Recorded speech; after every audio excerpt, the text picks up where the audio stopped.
네, 예배 자리에 주신 모든 분들을 축복하고 환영합니다. 우리 박수로 서로를 축복하고 또 환영하고 또 격려하도록 하겠습니다.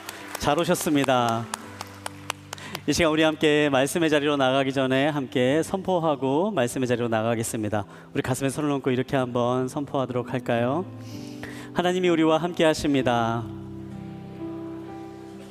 하나님은 나를 사랑하십니다. 나는 하나님의 사랑받는 자녀입니다. 이 시간 우리 함께 그대로 기도하도록 하겠습니다. 하나님, 주님의 그 사랑의 마음을 이 마음에 가득 담아 가는 시간 되기를 원합니다. 어떠한 상황 가운데 있다 할지라도 주님, 예배 자리로 나온 우리 한 분 한 분의 형제자매님의 삶 가운데 찾아가 주시고 내가 너를 사랑한다 말씀하여 주시고 이 시간에 그 말씀이 들려지고 심겨지는 시간 되게 함께하여 주시옵소서. 감사합니다. 살아계신 예수님의 이름으로 기도합니다. 아멘. 네, 우리가 지난 한 달 동안 마태복음 13장에 있는 말씀을 가지고 하나님의 나라에 대해서 함께 말씀을 나누었습니다. 하나님의 나라를 사는 선택이라는 제목을 가지고 예수님의 비유의 말씀들을 함께 살펴보았는데요. 우리가 지금까지 함께 걸어왔던 지난 시간들을 한번 돌이켜보는 시간을 가지면 좋겠습니다. 첫째 주에 우리가 함께 살펴본 말씀은 좋은 땅에 심겨진 씨앗에 대한 말씀을 함께 나누었지요. 네 가지 종류의 땅이 있었습니다. 그리고 그 네 가지 종류의 땅에 씨앗이 뿌려지는 비유를 함께 살펴보았는데요. 하나님의 말씀은 좋은 땅에만 뿌려지는 것이 아니었습니다. 하나님의 말씀은 모든 땅에, 때로는 준비되지 않는, 싹이 날 것 같지 않은 그러한 땅에도 뿌려지는 말씀이다라고 그렇게 함께 나누었습니다. 두 번째 주 우리는 알곡과 가라지의 비유를 함께 살펴보았는데요. 하나님의 나라에는 알곡과 가라지가 함께 섞여 있음을 함께 살펴봤지요. 그리고 하나님의 나라를 살아가는 우리의 삶의 자리에서도 잡초가 섞여 있는, 알곡과 가라지가 섞여 있는 삶을 살아가게 된다라고 함께 나누었습니다. 우리가 가라지를 뽑는 데 집중하는 삶은 의미 없는 삶이다, 지혜롭지 못한다라는 걸 함께 나누었죠. 그리고 무엇보다도 더 많은 열매를 맺기 위해서 우리의 시간과 에너지를 쏟는 것이 지혜로운 삶임을 함께 살폈습니다. 세 번째 주에는 우리가 겨자씨의 비유를 통해서 함께 하나님의 나라의 그림을 함께 그렸습니다. 하나님의 나라는 어떤 곳입니까? 아주 작은 것, 보잘것없는 곳에서부터 시작하는 하나님의 나라입니다. 그러나 그 하나님의 나라는 생명력을 가지고 있기 때문에 일단 심겨지기만 하면 성장하고 자라나 널리 퍼져 나아가는 그러한 나라임을 함께 나누었습니다. 지난주에는 우리가 밭에 감추인 보화의 비유, 그리고 진주의 비유를 통해서 하나님의 나라를 함께 살펴보았습니다. 하나님의 나라는 어떠한 나라입니까? 그 가치를 아는 사람이 소유하는 나라입니다. 그 가치를 아는 사람이 삶의 자리에서 결단하고 소유하고자 할 때에 그 나라는 삶 가운데 누려지고 그 나라의 풍성함을 얻게 된다라고 함께 말씀을 나누었습니다. 오늘은 하나님의 나라를 사는 선택 마지막 시간으로요. 오늘은 세상의 끝이 온다면이라는 제목을 가지고 함께 말씀을 나누도록 하겠습니다. 오늘 우리가 함께 볼 하나님의 말씀은 마태복음 13장 47절부터 50절까지 있는 말씀인데요. 여러분이 들어오실 때 봤던 작은 주보를 살펴보시고요. 뒤에 있는 말씀을 우리 한 목소리로 함께 읽도록 하겠습니다. 마태복음 13장 47절부터 50절까지 있는 말씀입니다. 함께 읽겠습니다. 또한 하늘나라는 바다에 던져 온갖 물고기를 잡는 그물과 같다. 그물이 가득 차면 어부들은 그물을 물가로 끌어내고는 앉아서 좋은 고기는 바구니에 담고 나쁜 고기는 버린다. 세상의 끝도 그렇게 될 것이다. 천사들이 와서 의인 중에서 악인을 가려내 활활 타오르는 불아궁이에 던져 넣을 것이다. 거기서 그들은 슬피 울며 이를 갈 것이다. 아멘. 오늘 본문에 있는 말씀은 예수님께서 물고기를 잡는 비유를 들어서 하나님의 나라를 우리에게 말씀해 주는 내용을 담고 있습니다. 특별히 이 비유를 들었을 때에 예수님의 제자 가운데 어부 출신인 제자들, 베드로, 야고보, 요한과 같은 그러한 제자들은요, 이 비유가 그리고 있는 그 말씀을 정말 생생하게 와닿았을 것으로 생각됩니다. 이 본문에 나와 있는 이 물고기를 잡는 이 비유에 나오는 이 그림은요, 오늘날 우리나라에서도요, 과거에 물고기를 잡을 때 사용했던 후리그물을 이용한 그렇게 물고기를 잡는 방법을 그리고 있는 것으로 보여집니다. 사진을 한번 보여주시겠습니까? 네, 후리그물로 물고기를 잡는 게 어떤 것이냐면요, 한쪽 그물의 끝이 있는 한쪽 끝을 이 해변가 같은 곳에 고정을 한 상태에서요, 배를 타고 이 그물을 넓게 나가서 펼쳐 놓는 겁니다. 그리고 이 배를 반원형으로 크게 돌아서 다시 해변가로 돌아와서요, 반대편 끝을 잡고 그물을 넓게 펼쳐 놓는 거죠. 그리고 이제 물고기가 모아지는 타이밍이 되면은 그 양쪽에서 이제 해변가에서 이 줄의 끝을 잡고 그물을 걷어 올리는 거죠. 그래서 많은 물고기들을 이제 거두어 드리는 그러한 방법입니다. 꼭 이렇게 해변가에서 이렇게 거두어 드리는 방법 외에도요, 이렇게 두 배 사이에 그물을 두고 마치 저인망어선처럼 그물을 가라앉혀서 그렇게 물고기를 잡는 그러한 방법도 이 유대 시대에 이스라엘 사람들이 사용하는 물고기를 잡는 방법이었다라고 합니다. 오늘 본문에 있는 말씀이요, 바로 그렇게 물고기를 잡는 어부들의 모습을 그리고 있는데요. 이 비유가 전하는 그 말씀의 의미를 우리가 한번 함께 살펴보기 위해서는요, 4가지 중요한 단어에 우리가 의미를 살펴보는 것이 필요합니다. 첫 번째는 바다이고요, 두 번째는 물고기입니다. 그리고 어부와 그물이 가지고 있는 의미가 무엇인지를 우리가 한번 생각하면서 이 비유를 함께 살펴보기를 원합니다. 바다는 어떤 곳이냐? 이 성경에서 나오는 바다는요, 이 세상을 의미합니다. 바다처럼 넓고 넓은 세상, 이 세상은요, 온갖 다양한 환경과 상황 가운데 상황이 펼쳐져 있는 곳입니다. 바다처럼 때로는 잔잔하고 고요하고 너무나도 평화스러운 그러한 세상이 그려지는 시간도 있는 것과 동시에, 또 때로는 풍랑이 일고 거친 파도가 치면서 폭풍우가 몰아치는 그러한 험난한 바다의 모습 역시도 이 세상 가운데는 분명히 존재합니다. 그렇게 다양한 모습이 있는 세상, 그것이 바로 이 바다를 의미하는 것이지요. 두 번째로는요, 그렇다면 물고기는 어떤 것이냐? 물고기가 가지고 있는 의미는요, 바로 그 바다에 살고 있는 사람들을 상징합니다. 그리고 어부는 바로 하나님이고 또 예수님을 의미하는 거지요.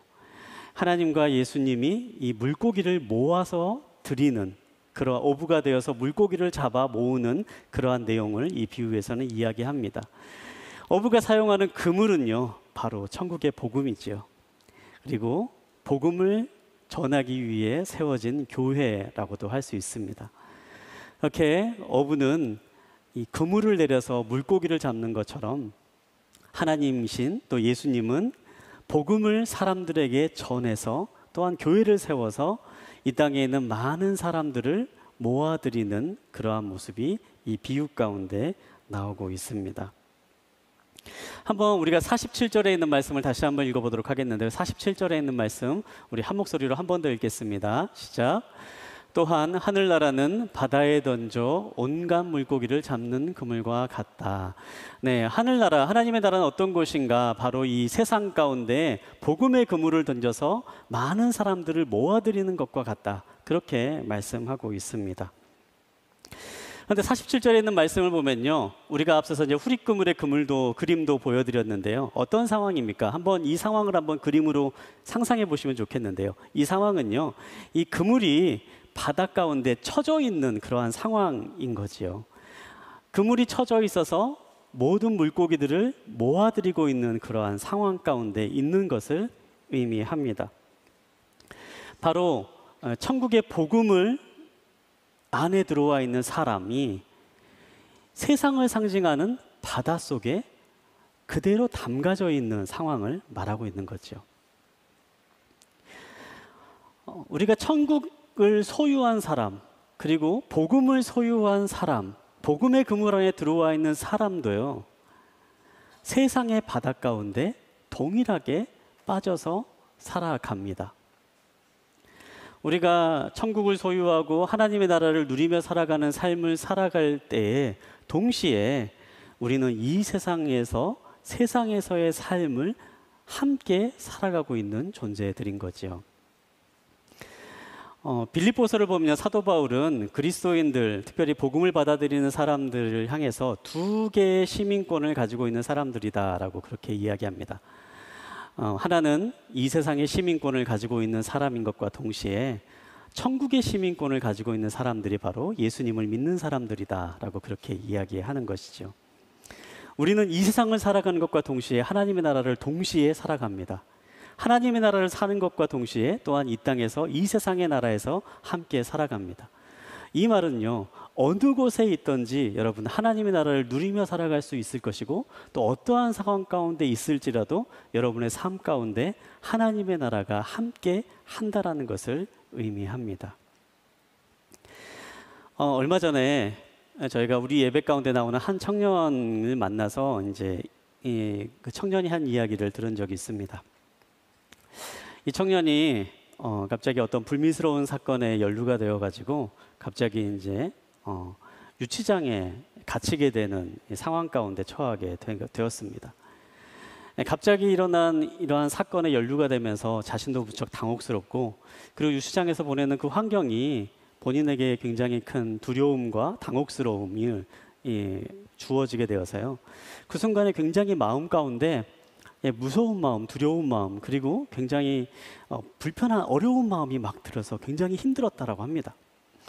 그렇게 힘든 시간을 보내고 있는데 갑자기 우리 예배에서 함께 들었던 말씀이 생각났다라는 거예요. 성경 말씀이 생각나고 설교로 전했던 말씀이 생각나면 참 좋았을 건데요. 그 청년이 생각했던 것은 우리가 매번 말씀을 시작하기 전에 함께 선포했던 그 말씀이 생각났다고 합니다. 오늘 또 우리가 함께 선포했죠. 가슴에 손을 얹고 하나님이 우리와 함께 하십니다. 하나님은 나를 사랑하십니다. 나는 하나님의 사랑받는 자녀입니다. 이 세 문장이 바로 그 순간에 떠올라졌다라고 합니다. 그리고 그때부터 그 세 마디 세 문장을 계속해서 마음 가운데 되뇌었다라 그래요.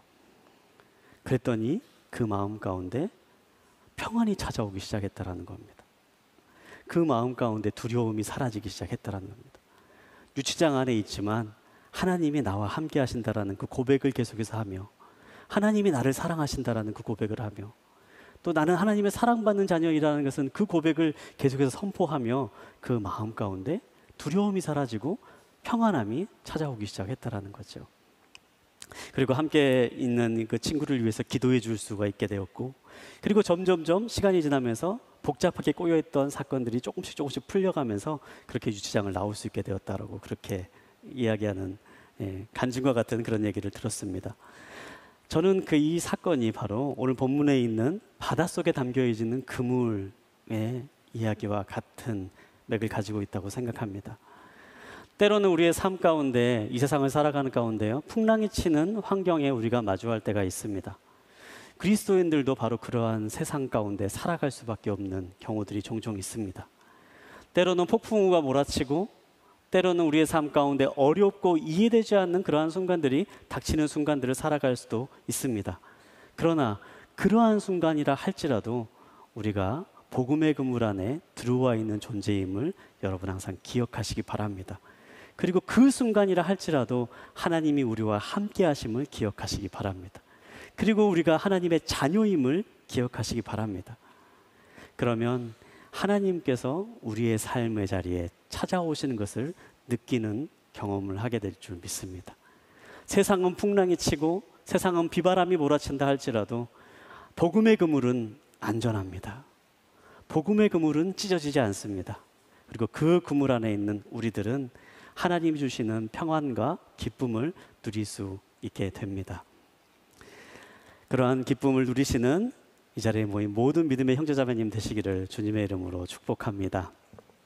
47절에 있는 말씀을 우리 한 번 더 다시 읽어보도록 하겠는데요. 47절에 있는 말씀 우리 한 번 더 함께 읽도록 하겠습니다. 함께 보겠습니다. 또한 하늘나라는 바다에 던져 온갖 그물을 물고기를 잡는 그물과 같다.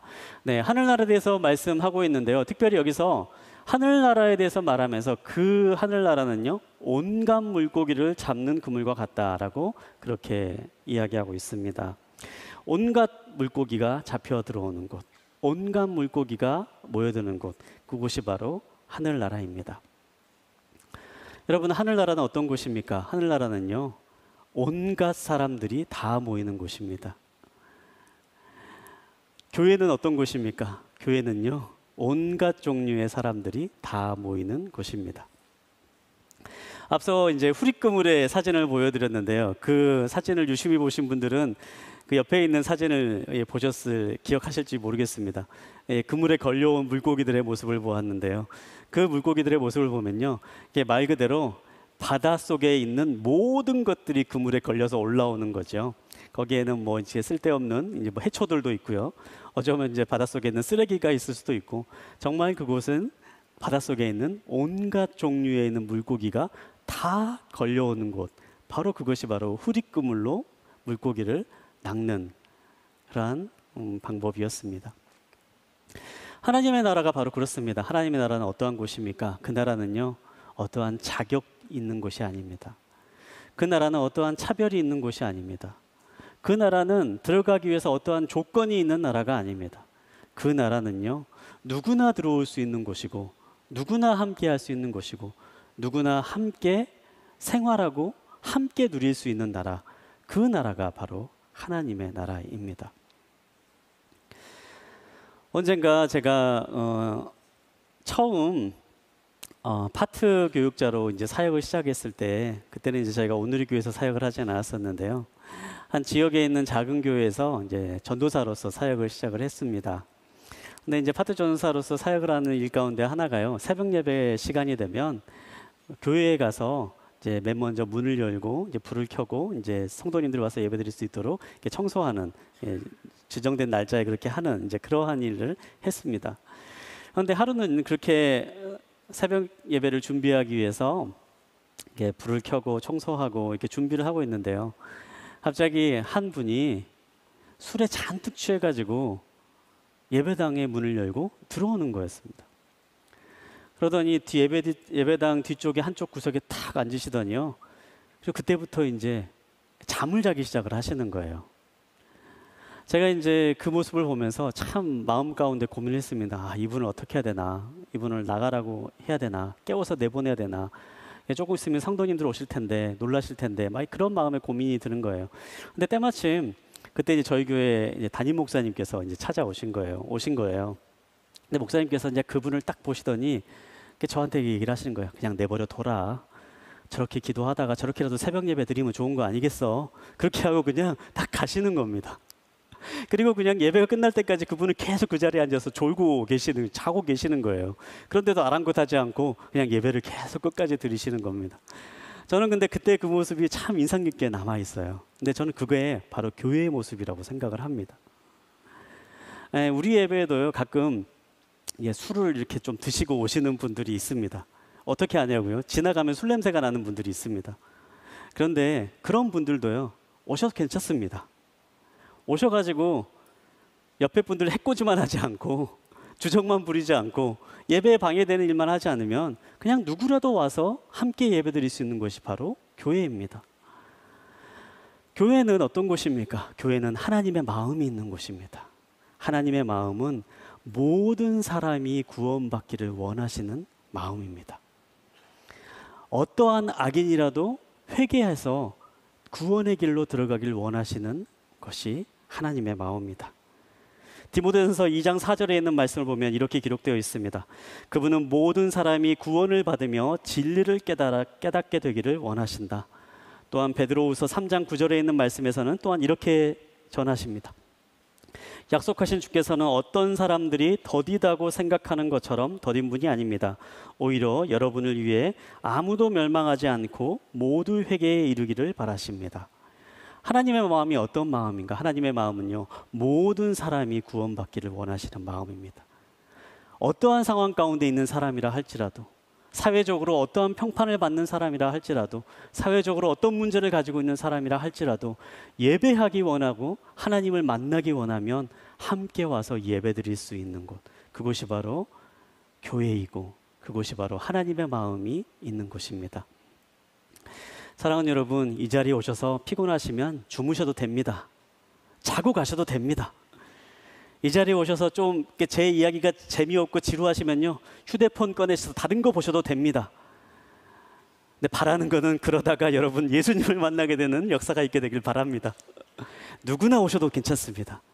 자유롭게 오셨다가 자유롭게 갈 수 있는 곳, 바로 그것이 교회입니다.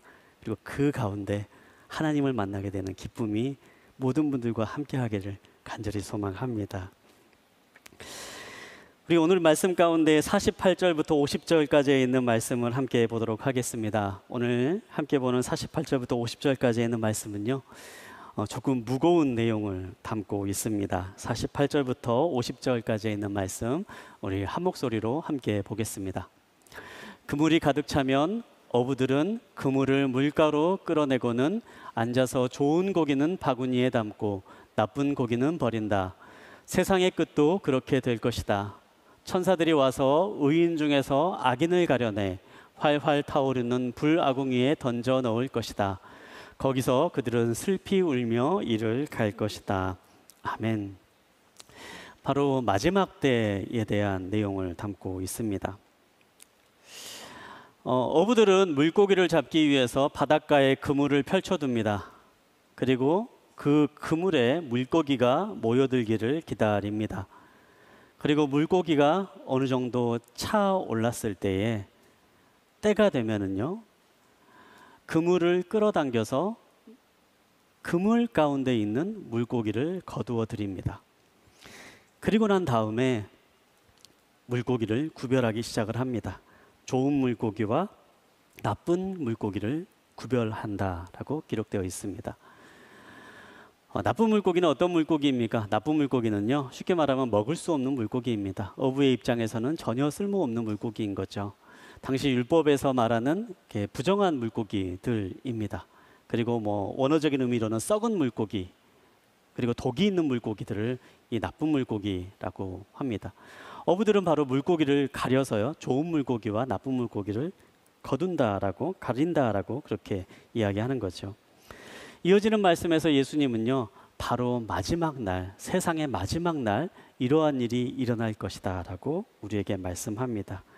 마지막 때에 심판이 있을 것이다.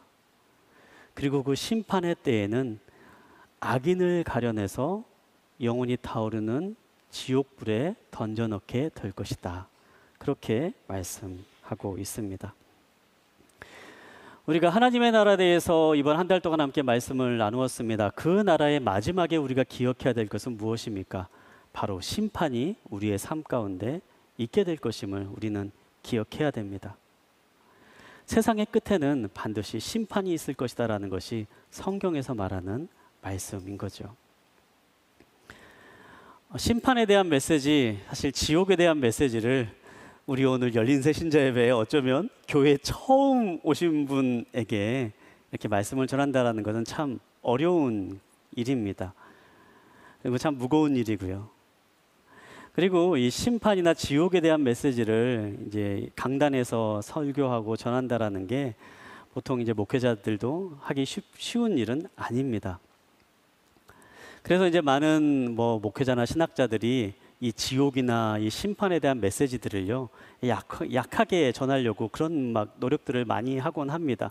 그래서 어떤 목회자는, 목사님은 지옥이라는 것은 그냥 초대교회에서 사람들이 신앙생활을 잘 하기 위해서 만들어낸 그러한 일종의 장치와 같은 거다, 그렇게 폄하하는 그러한 사람도 있고요. 또 어떤 신학자는 지옥이라는 것은 사실 죽어서 특별히 어떠한 곳에 가게 되는 것을 말하는 것이 아니라 이 땅에서 예수님을 믿지 않고 살아가는 사람들이 겪게 되는 많은 어려움과 그 환난들을 지옥의 고통으로 그렇게 비유적으로 표현한 것이다, 막 그렇게 순화해서 막 전하고자 하는 그러한 신학자들도 존재합니다. 그런데요, 성경에 있는 말씀을 우리가 한 절 한 절 자세히 읽어보면요, 예수님은 분명히 마지막 날에 심판이 있을 것이라는 사실을 수차례 말씀하십니다. 그것은 비유적으로 하신 말씀도 아니고 은유적으로 한 표현도 아니고 그냥 열심히 신앙생활 하라고 하는 의미로 하는 의미도 아니고요. 예수님은 실제로 그러한 지옥에 대해서 경고하시고 말씀하고 계시는 것이죠. 오늘 말씀을 묵상하면서요, 지옥이란 어떤 곳일까? 그리고 지옥에는 어떠한 사람이 가는 것일까? 묵상하면서 성경에 있는 그런 여러 가지 말씀들을 찾아보았습니다.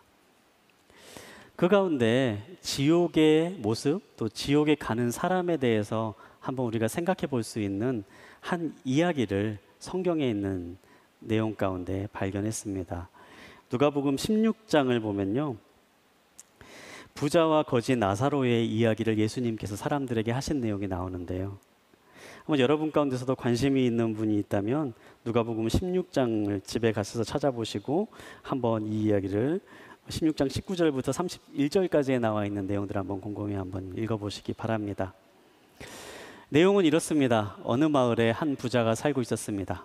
부자라고 하는 그 말처럼 이 사람은 부유한 삶을 사는 사람이었습니다. 그리고 이 사람은 매 순간 좋은 옷과 화려한 옷을 입으며 살았던 사람이었습니다. 날마다 호화롭고 방탕한 삶을 살면서 그렇게 일평생을 살아갑니다. 그리고 그렇게 살다가 때가 되어서 죽게 됩니다. 그리고 난 이후에 부자는 지옥으로 가게 되었습니다. 지옥에 간 부자가 어느 날 하늘을 올려다보니 천국에서 아브라함이 자기 집 앞에서 구걸하고 있던 나사로라고 하는 거지와 함께 있는 모습을 발견하게 됩니다.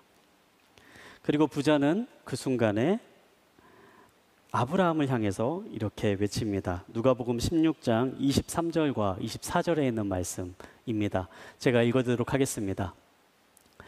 부자는 지옥에서 고통을 당하고 있었는데 고개를 들어보니 저 멀리 아브라함과 그의 품에 있는 나사로가 보였다. 그가 아브라함에게 외쳤다. 조상 아브라함이여, 저를 불쌍히 여겨 주십시오. 나사로를 보내 그 손가락 끝에 물 한 방울 찍어서 제 혀를 시원하게 해 주십시오. 제가 지금 이 불 속에서 고통을 당하고 있습니다. 지옥에 있는 부자는 천국에 있는 아브라함과 나사로의 모습을 보면서 아브라함에게 외치고 있는 것입니다. 그것이 바로 이 23절과 24절에 있는 말씀이죠. 이 말씀을 통해서 우리가 이 부자라고 하는 사람이 어떠한 사람인가를 몇 가지 한번 생각해 볼 수가 있습니다. 부자는 어떤 사람입니까? 이 부자는요, 천국에 있는 아브라함을 보면서요, 그 사람이 아브라함인 줄을 알아볼 수 있는 사람이었습니다. 그리고 아브라함을 보면서 이렇게 얘기하고 있습니다. 조상 아브라함이요 라고 그렇게 이야기하고 있죠. 이걸 다른 성경 번역에서는 아버지 아브라함이요 그렇게 부르고 있는 걸로 번역이 되어 있기도 합니다. 이 부자는요, 종교적인 사람이었습니다. 아브라함이 누군지도 알고 있었던 사람이고요. 그리고 신앙심을 가지고 있던 사람이었던 것, 신앙이 어떠한 것인지도 알고 있었던 사람이었던 것 같습니다.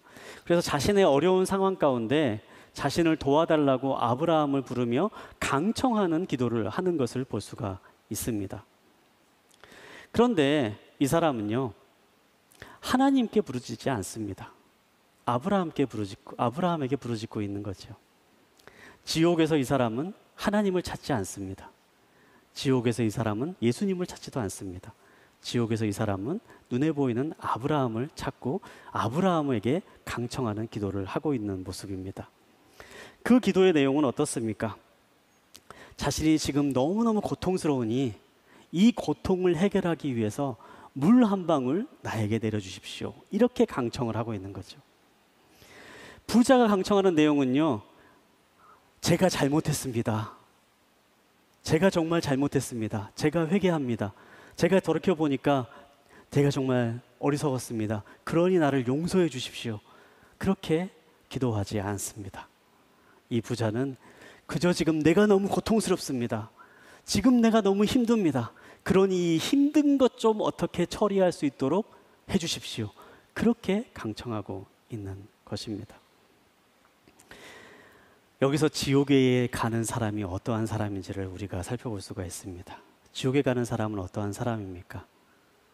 아무리 고통스럽고 아무리 힘들어도요, 하나님을 찾지 않습니다. 아무리 고통스러워도 예수님께 나아가지 않습니다. 지옥에 간 사람은요, 힘들고 고통스러운 바로 그 순간에 내가 힘들고 내가 고통스럽고 내가 정말 죽겠다라는 것에만 관심이 있지, 내가 정말 잘못했다, 내가 정말 회개했다, 내가 정말 어리석었다, 그렇게 뉘우치며 회개하는 사람들이 아닙니다. 그러한 사람들이 바로 지옥에 가게 되는 것이죠.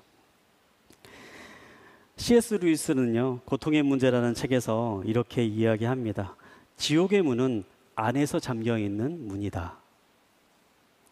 지옥의 문은 안으로부터 잠겨져 있다라고 그렇게 말합니다. 지옥으로 가는 사람들은 어떤 사람들입니까? 끝까지 하나님을 받아들이지 않는 사람입니다. 수많은 선택의 기회가 있고 수많은 갈래길이 있음에도 불구하고 끝까지 하나님을 찾지 않고 끝까지 예수님을 찾지 않는 사람, 바로 그러한 사람들이 지옥으로 가게 되는 사람들이라고 그렇게 이야기하고 있는 것입니다. 예전에 한 유명한 무신론자가요, TV 대담에서 이런 이야기를 한 적이 있습니다. 이분은 이제 세계적으로 유명한 베스트셀러 작가이신데요. 이분이 이제 한 크리스천과 함께 대담을 하는 가운데 이 크리스천인 한 분이 이 무신론자에게 이렇게 물어봤습니다.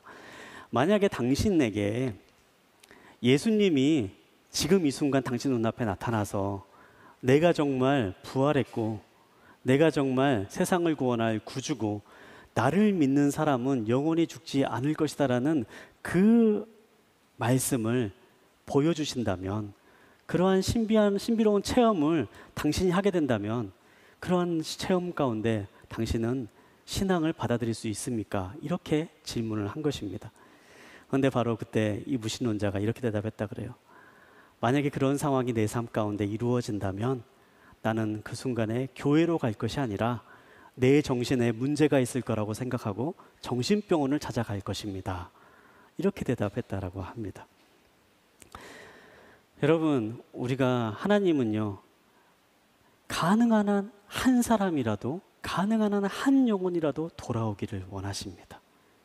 모든 사람이 구원받기를 원하시는 것이 하나님의 마음입니다. 그러나 그럼에도 불구하고 끝까지 하나님을 찾지 않고 하나님을 거절하고 거부하는 사람은요, 세상의 끝날 마지막 날에 결국에 지옥을 향해서 스스로 걸어가는 선택을 하게 되는 것입니다.